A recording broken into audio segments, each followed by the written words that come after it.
மெரினாவில் நடந்த வன்முறை குறித்து சிபிஐ விசாரணை நடத்த வேண்டும் என லட்சிய திமுக தலைவர் டி ராஜேந்தர் தெரிவித்துள்ளார். இது தொடர்பாக சென்னையில் செய்தியாளர்களை சந்தித்த அவர் வன்முறையை தூண்டியது யார் எனவும் கேள்வி எழுப்பியுள்ளார்.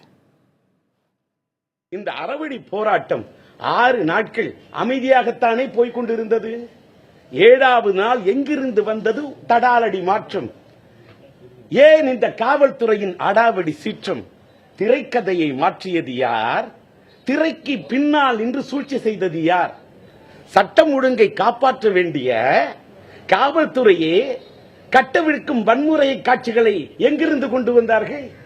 ஒரு பக்கம் ஒரு இளைஞனை கீழே பிடித்து தள்ளும் காட்சி, வழியில் நின்ற வாகனங்களை கீழே தள்ளி நொறுக்கும் காட்சி, ஆட்டோவுக்கு தீ வைக்கும் காட்சி, குடிசைக்கு தீ வைப்பது போன்ற காட்சி.